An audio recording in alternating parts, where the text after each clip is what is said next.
नमस्कार मंडळी, माझ्या चॅनलवर नवीन असाल तर प्लीज चॅनलला सबस्क्राईब करा, लाईक करा, शेअर करा. अफजल खानाच्या मृत्यूमुळे पराजयाच्या सावलीत धास्तावलेली आदिलशाही बघून शिवाजी राजांनी आदिलशाही मुलखात मोहिमा वाढविल्या व त्यात औरंगजेबाने राज्यारोहणाप्रसंगी शिवाजी राजांना खास पोशाख पाठविला. या साऱ्या भीतीने आदिलशाही गडबडीने शिवाजींवर दुसरी मोहीम पाठवली. वाईवरून पळून गेलेल्या अफजल खानाचा मुलगा फाझल खान हा सूट घेण्याच्या संधीची वाट पाहत होता. फाझल खान आणि रुस्तम जमा याच्या अधिपत्याखाली दुसरी मोहीम रचली गेली. आदिलशाहीचे सरदार सादत खान, फत्ते खान, संताजी घोरपडे, सर्जेराव घाटगे हेही त्या मोहिमेत सामील झाले होते. नव्या संकटाची चाहूल लागताच राजांनी आपले सरदारांना तातडीने बोलावून घेतले. फाझल व रुस्तम जमा यांच्या फौजा कोल्हापूर जवळ येताच मराठी फौजा त्यांच्यावर तुटून पडल्या व त्यांचा पराभव करत पन्हाळा हस्तगत केल्यानंतर 1 महिन्याच्या आत आदिलशाहीचा हा दारुण पराभव झाला. तिकडे राजांची कोकणातील मोहीम दरोजीच्या अधिपत्याने राजापूर बंदराकडे वळली. हे राजापूर रुस्तम जमा यांच्या ताब्यात होते. राजांचा आणि रुस्तम जमाचा अंत्यस्थ स्नेह होता. तेव्हा अफजलची 3 जहाजे तेवढी ताब्यात घेण्याचा राजांचा सेनापतीचा इरादा होता. पण राजापूरचे इंग्रज वखारवाले संधीचा फायदा घ्यायला उठले. देण्या घेण्याच्या मोबदल्यात त्यांनी त्यातले एक गलबत लाटण्याचा डाव मांडला. मराठ्यांचा अधिकारी याला माहिती होताच त्याने गिफ्फड व एक इंग्रज दलाल यांना गिरफ्तार केले. राजांनी करार लिहून कैद केलेले इंग्रज यांना सोडून दिले. सर्व मुलूकभर चाललेली लुटालूट, गमावलेले किल्ले, फाझल खानाचा पराभव याने आदिलशाही अक्षरशः गर्भगाडीत झाली. या घालमेलीतच शिवाजीराजे आता विजापूरवर स्वारी करून आदिलशाहीला गादीवरून काढून त्या जागी दुसरा सुलतान नेमणार अशी बातमी विजापूरला येऊन धडकली. विजापूर दरबाराचे खलबत बसले. अली आदिलशाह कुर्नूलचा पराक्रमी सरदार सिद्दी जोहर याच्याकडे धाव घेतली. सिद्दी जोहर हा युद्ध निष्णांत, राजकारण जाणणारा व तडफेने मोहीम चालवणारा सरदार होता. आदिलशहाने त्याचा मोठा सन्मान केला. सलाबत खान हा उच्च किताब दिला आणि 20,000 घोडदळ, 40,000 फौज घेऊन सिद्दी जोहरला शिवाजी राजांच्यावर पाठविले. त्याच्या मदतीला फाझल खान व रुस्तम जमा हे होते. विजापूरहून सिद्दी जोहर जेव्हा निघाला तेव्हा राजे मिरजेच्या वेढ्यावर होते. नेताजी विजापूर भागात होते. राजे मुलुकगिरीवर असताना विजापूरहून सिद्दी जोहर निघण्याची बातमी त्यांना मिळाली. गडबडीने राजांनी मिरजेचा वेढा उठवला व कोल्हापूरला महालक्ष्मीचे दर्शन घेऊन गुढीपाडव्याच्या दिवशी राजे पन्हाळगडावर गेले. त्याच वेळेस शाहस्त खान 75,000ची फौज घेऊन राजांवर चालत येत असल्याची बातमी आली. आदिलशाही व मोगलांनी एकाच वेळी राजांचा पुरा बिमोड करण्याचा चंग उचलला. सिद्धीची 40,000ची फौज पन्हाळ्याजवळ आली. गडगाठचाच सिद्धीने वेढ्याचे काम सुरू केले. गडाच्या पूर्वेस सिद्दी जोहर, फाझल, बडेखान, रुस्तम जमा हे होते. पश्चिमेला सादत खान, मसूद, बाजी घोरपडे, भाई खान हे होते. दक्षिण उत्तर जागा पाहून नाकेबंदी करण्यात आली. जास्त भर पूर्व पश्चिमेकडे होता.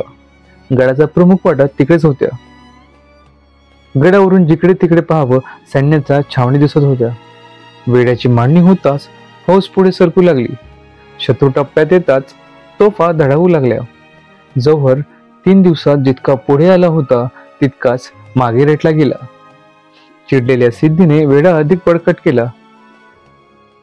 त्यात मात्र सह्याद्रीचा सिंह पुरा कोंडला गेला. राजांवर पडलेला वेढा कमी व्हावा म्हणून नेताजींनी विजापूर जवळील शहापूर गाव लुटले. सिद्दी जोहर त्याला विरोध करेल व प्रति आक्रमण करेल असा अंदाज नेताजींनी बांधला, पण तो फोल ठरला. नेताजींचा पराभव झाला. राजे गडावर अडकले. सेनापतीचा पराभव ही धक्का देणारी घटना होती. सगळ्या बाजूने निराशा करणाऱ्या बातम्या येत होत्या. तिकडे शाहिस्त खान आपल्या अवाढव्य फौजेनिशी शिरवळला खुद्द राजांच्या राज्यात येऊन पोहोचला होता. दिवस उलटत होती.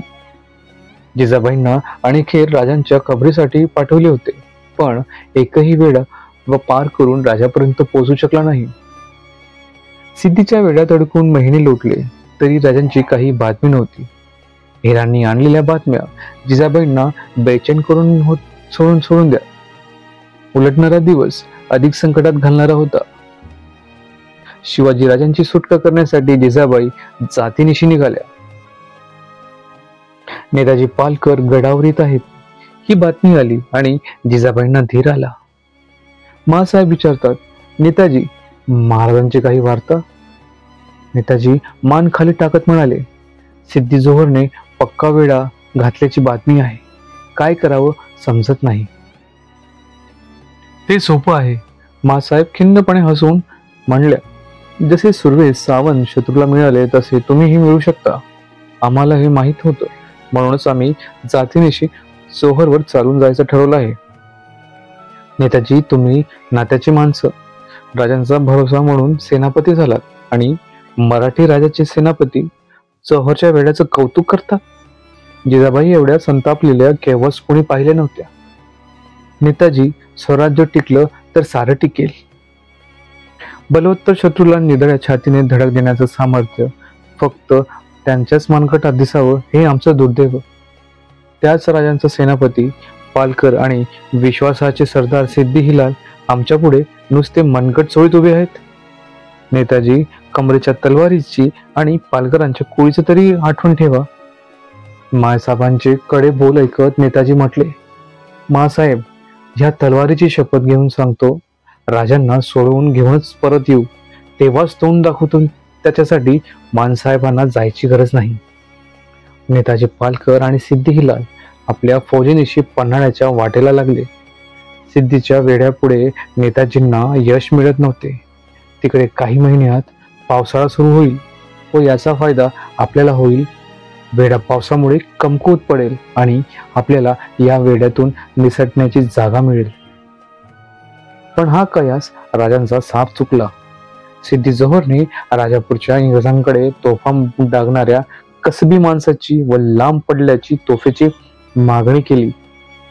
वेड्याची माहिती मिळताच इंग्रजांना यात नवीन संधी मिळाली, ती व्यापाराची. त्यांनी सिद्धी जोहरच्या मागण्या मान्य केल्या. ज्या गिफर्डला राजांनी सोडले तोच गिफर्ड वेलची मिघेम सारख्या तोफखान्याचे दर्दी बरोबर घेऊन 2 तोफासह पन्हाळ्याकडे निघाला. खुद्द रेव्हिंग्टन एक नामी तोफ घेऊन आपल्या साथीदारासह अनुस्कारामागे पन्हाळ्यात आला. राजांना याचा पत्ताही नव्हता. एके दिवशी राजे सदर मालात असताना शिव्या नावाने वर्दी दिली. राजे टोपीकरांनी घात केला. ते सिद्धीला येऊन मिळाले. राजे परकोटावर गेले. त्र्यंबकरावाने बोट दाखवीत म्हणाले, टोपीवाले राजापूरकर दिसतात. त्याचवेळी टोपीकरांच्या तोफेतून धूर उगला. गोळा तटाजवळ आला.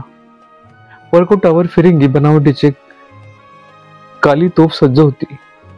राजे त्वेषाने म्हणाले, त्र्यंबकराव, कालीचं कौशल्य बघू या, तिला बत्ती द्या. काली गरजत उसळली. टोपीवाल्यांच्या तोफेला गडावरून प्रत्युत्तर मिळाले. गडावरच्या तोफा आग फेकू लागल्या. गड उंच असल्यामुळे गडाखालील गोळे तटापर्यंत येत नव्हते. त्यासाठी जी जागा हवी होती ती तोफेच्या टप्प्यात होती. अशाच एका पावसाळी रात्री गडावर पहारे देताना हवालदारांना आवाज आला, हुशार. त्यांनी हाक दिली, कोण हाय? खालून आवाज आला, दोर टाका, दोर.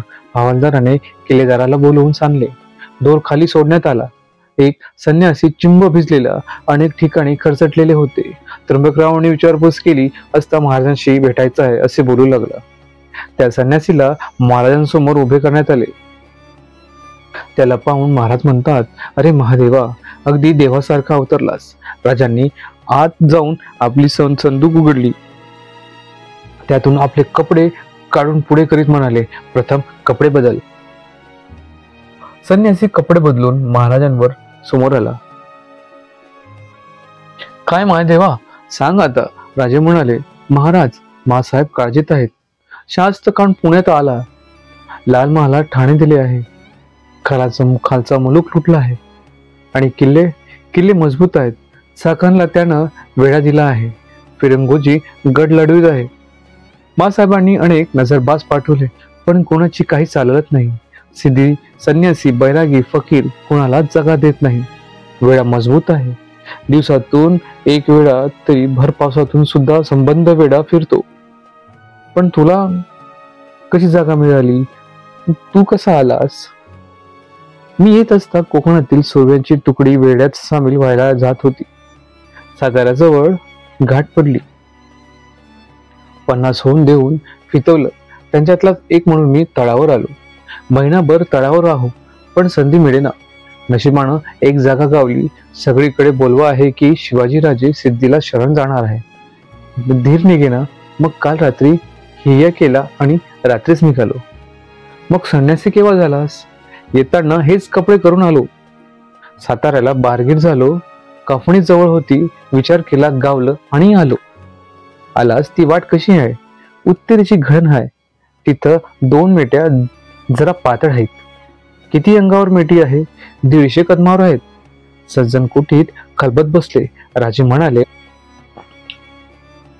बोला त्र्यंबकराव, आता या वेळातून मार्ग कसा काढायचा? राजे, काही सुचत नाही आहे. सिद्धी शरणागती खेरीज काहीच म्हणेल असं दिसत नाही. मग काय, त्या खेरीज इलाज नाही. राजे निश्वास सोडून म्हणाले.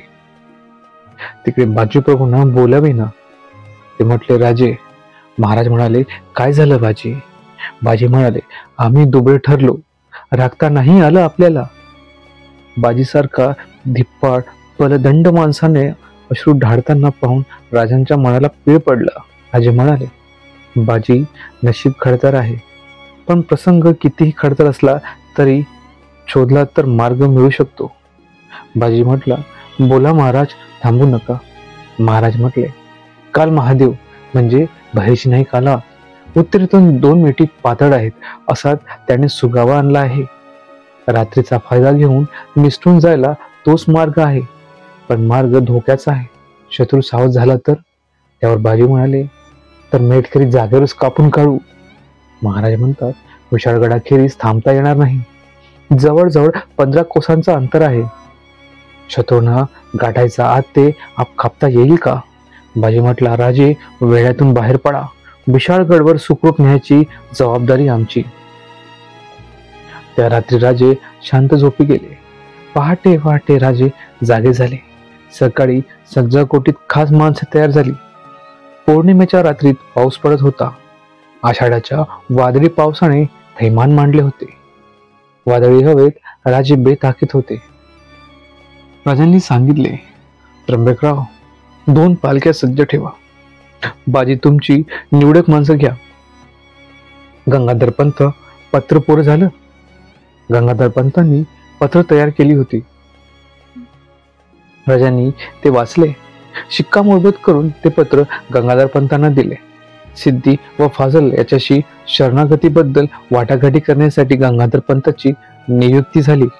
पत्रात राजांनी लिहिले होते, सलाबत खानाने मध्यस्थी करून अली शहाकडे रदबदली करावी, म्हणजे आपण आपले सर्वस्व त्यांच्या चरणी अर्पण करू.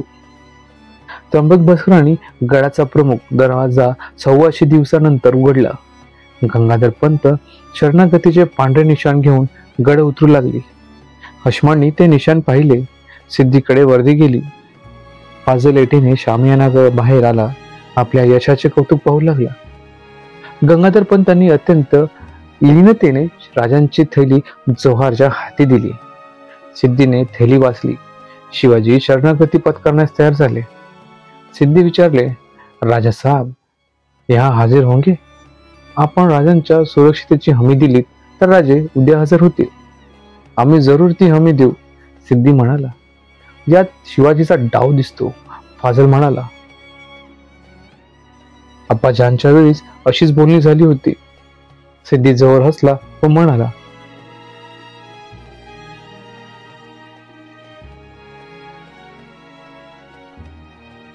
राजांनी शिवा न्यावाला बोलावले. हसतमुख शिवा राजांच्या समोर आला. शिवा, आम्ही गडाबाहेर पडताना आणखी एक पालखी राजा रस्त्याने सोडणार आहोत. त्यात आणखी एक शिवाजी हवं. महाराज, समजलं नाही, शिवा म्हणाला. कसे सांगावे राजांना समजेना. शिवा, आम्ही गेलो की दुसरी पालखी निघेल. ही पालखी नक्की जव्हरच्या हाती लागेल. पालखी सापडल्यामुळे शिवाजी सापडला अशी समजूत होईल. मग अडले कुठे? शिवाने विचारले. दुसरा शिवाजी पाहिजे, आमच्या अंगलटीचा, चेहऱ्या मोऱ्याशी जोडणारा. शिवाच्या एकदम लक्षात आले. तो आनंदाने म्हणाला, अशी कामगिरी कोण सोडेल होय? शिवा, शिवाजी होणे अगदी सोपं नाही. तुझ्यामुळे आम्ही सुटून जाऊ, पण तुझं सुटणं कठीण. म्हणूनच आम्ही विचार करत आहोत. शिवाने पाय धरले आणि म्हणाला, लहान तोंडी मोठा घास घेतो, पण माझं भाग्य किती बघता, माझ्या आई बापाची पुण्य आहे किती बघता. राज, ही तुमची कापडं जेव्हा माझ्या अंगाला लागली ना, तेव्हाच येऊ शिवा मेला. आता उरलाय तो तुमचा आत्मा आहे फकस्त.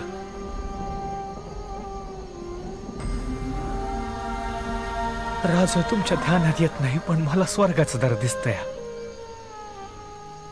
हो, अजून काय पाहिजे माणसाला? लोक माणूस आयुष्यभर कसा कसा जगला ते सांगतात, पर माझ्या बाबतीत लोक सांगतात की शिवा असा बिलंदर, की शिवाजी राजाचं मारण मेला.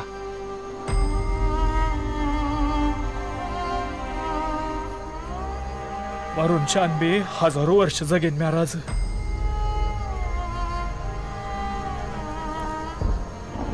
चला. राजांनी गळ्यातली कंठा काढला. तो शिवाच्या गळ्यात घातला. संदुकीतून कवड्याची माळ उचलली. कपाळी लावून ते म्हणाले, शिवा, हे भोसल्यांचं खरले नाही. भवानीचा प्रसाद, देवीच्या भक्ताची खून, हिला कमीपणा आणू नको. कशावर फसला नाही तरी ही माळ पाहून सिद्धी फसेल. राजांनी कवड्याची माळ शिवाच्या गळ्यात घातली. नियोजनप्रमाणे सर्व तयार होते. रात्र वाढत होती. राजे वाड्याबाहेर आले. प्रहर रात्र उलटली होती. घोंघवणारा वारा, पावसांचा धारा आणि वातावरण भरून गेले होते. राजे सर्वांसह वाड्याबाहेर आले. राजदंडीजवळ पालखी तयार होती. राजांनी शिवाला मिठी मारली आणि त्र्यंबकरावांना म्हणाले, आम्ही जाताच दरवाजा बंद करून घ्या. शिवाजी, दुसऱ्या वाटेनं रवानगी करा. जेवढा लढवता येईल तितके दिवस गडे लढवा. राजे पालखीत बसले. राजांच्या पाठोपाठ शिवा दुसऱ्या पालखीतून गडाखाली पाठवला. पावसाच्या माऱ्यात राजांनी पालखी पुढे धावत होती व सोबत बाजी व इतर बांधल बारगी धावत होते. शत्रूच्या वेड्यांचा चौकी नजीक येत होत्या.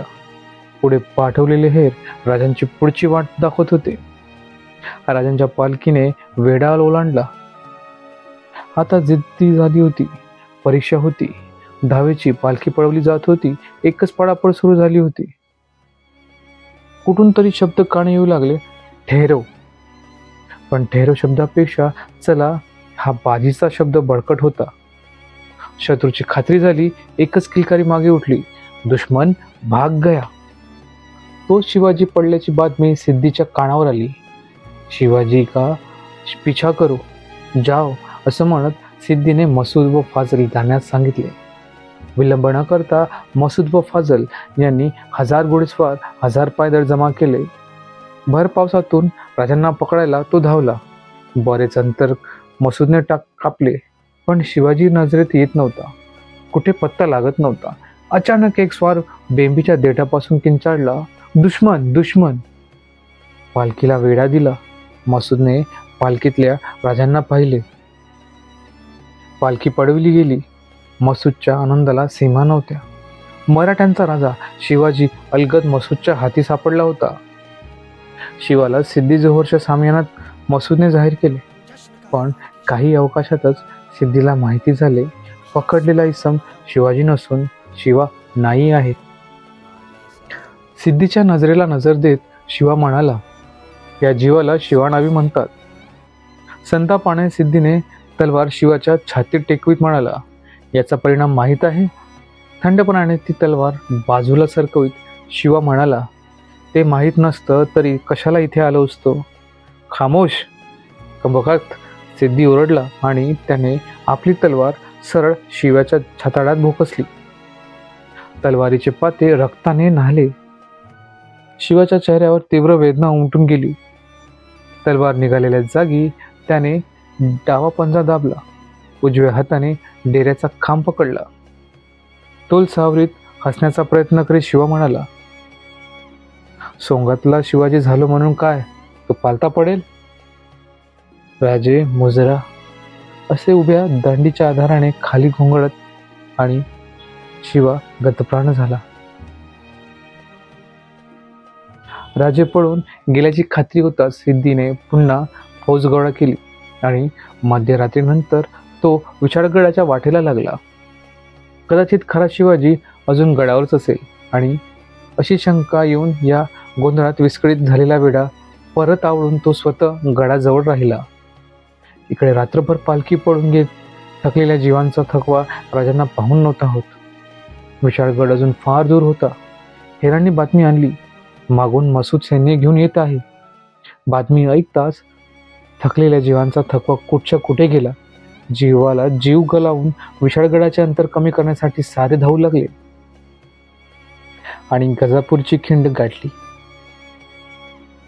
विशाळगड अजूनही पण फार 3 कोस लांब होता आणि गडाला सुर्वे आणि जसवंतसिंहनी वेढा देऊन बसले होते. राजे पालखी बाहेर आले आणि म्हणाले, बाजी त्यावर म्हणाले, महाराज आता वेळ करू नका. नेहमी शिबंदी घेऊन तुम्ही पुढे व्हा. सुर्व्याची फळी फोडून तुम्ही गड गाठा आणि बाजी मी इथे उभा राहतो. केवढाही वेळ लागो, एक शत्रूला खिंड ओलांडू देत नाही बाजी. जीवाची बाजी लावून आम्हाला इथवर आणलात. आता जे होईल ते मिळून करू. त्यावर बाजी म्हणाले, राजे पुरे झाला युक्तिवाद. वेळ नाही आपल्याकडे. पण बाजी, वेळ ओळखा राजे. उगाच एरेला पेटून मराठा देश आशा कर्तबगारी अशी धोक्यात टाकू नका. तिकडे आऊसाहेब वाटेकडे डोळे लावून बसले असतील. इथे आपेश आलं तर त्या माऊलीला काय उत्तर देऊ आम्ही. आज अवघा मराठा मुलूक तुमच्यावरती अवलंबून आहे. नोकर असून तुमच्याशी या भाषेत बोलतोय, मला क्षमा करा. पण धन्याच्या भल्यासाठी कधी कधी नोकराला सुद्धा मर्यादा सोडाव्या लागतात.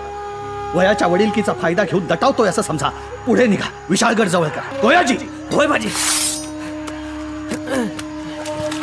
आम्ही तुम्हाला फुलाचीना रायचींना आमच्या तमाम भावंडांना इथं सोडून जाणार नाही. काळजी नका करू राजे.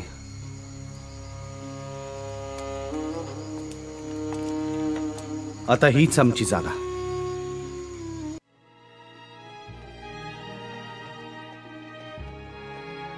बाजीने राजांना खिंड सोडून गडावर जाण्यास मनावून घेतले व गडावर पोहोचताच तोफ करण्यास सांगितले. राजांनी बाजींना मिठी मारली. क्षणभर बाजी त्या मिठीत विसावले. दुसऱ्या क्षणी मिठी सोडीत बाजी बाजूला झाले. राजे आपल्या शिबंदीसह गडाकडे जाऊ लागले. बाजी आपल्या बांधलासह सहकार्यांना म्हटले, राजे गडापर्यंत जाऊ तोवर एक गणिम पण या खिंडीतून जाता कामा नये. राजांना गडावर पोहोचवण्याची जबाबदारी आपली आहे. बोला हर हर महादेव. एकच गर्जना उठली. खिंड आपले नाव सार्थ करणारी होती. मसूदचे सैन्य खिंडीपाशी आले. बाजीप्रभूचे बांधल मावळे द्वेषाने उठून पडले. एकच कापाकापी सुरू झाली. मसूदचे सैन्य हटले. बाजीप्रभूचे आघाडीचे सैन्य मागे हटले. पाठीमागचे पुढे सरकले. थोड्या वेळाने मसूदचे सैन्य हल्ला करीत यात प्रहर उलटला. राजे आपल्या 300 मावळ्यासह गडाकडे धावत होते. सुरवेचा वेढा फोडीत महाराजांनी मावळे खर्चिक पडले. महाराजा वेढा कापीत गडावर धावू लागले. राजे सुटले, पण बाजी पुरे अडकले होते.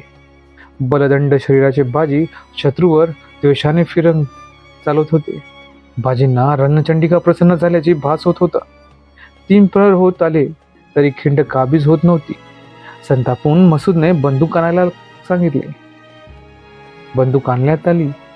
नेमबाजाने नेम धरला आणि पार झाला. गोळी छाताळायला लागली. बाजी त्या धक्क्याने मागे सरकले.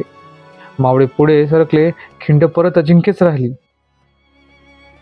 बाजी शुद्धीवर आले. त्यांनी विचारले, तोप झाली? नकारार्थी मान हलल्या. बाजी उठून लागले. जखमांनी भरलेला वर्मी झालेला घावाने घायाळ बनलेला बाजींना कोणीतरी म्हणाले, बाजी तुम्ही उठू नका, आम्ही खिंड राखतो, तोप झाली नाही. म्हणत बाजीसमोर बळ एकटून उठून उभे राहिले. त्यांनी माणसांना बाजूला सरकते धडपड हातातल्या विटांवर तोल सावरीत बाजी झोकांड्या देत गर्जले, गोळी लागली म्हणून काय झाले? राजे गडावर पोहोचले नाहीत आणि बाजी मरतोय. बाजी वाट काढीत खिंडीचा प्रवेशद्वारापाशी गेले. रक्तबंबाळ बाजी समोर येताच पुढे येणारे गमीन मागे हटले.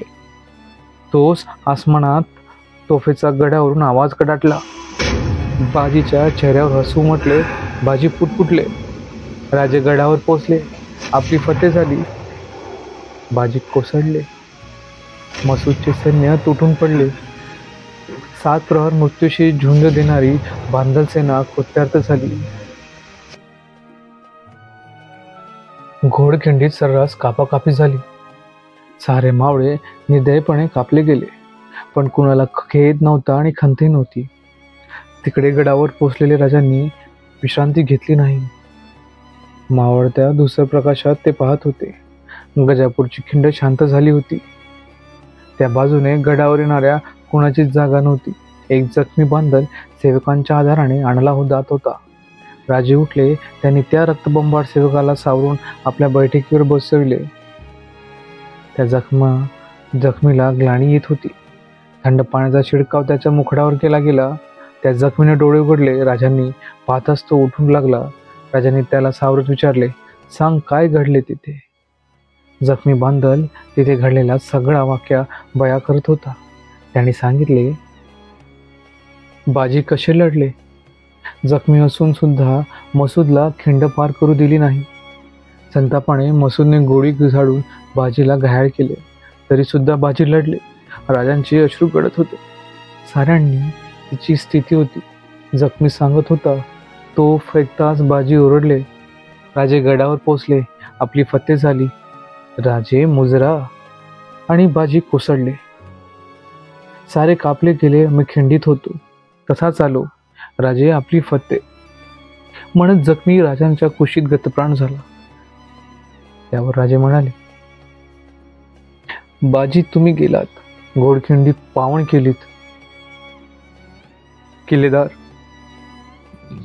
घोडखिंडीचे नाव पावनखिंड ठेवा.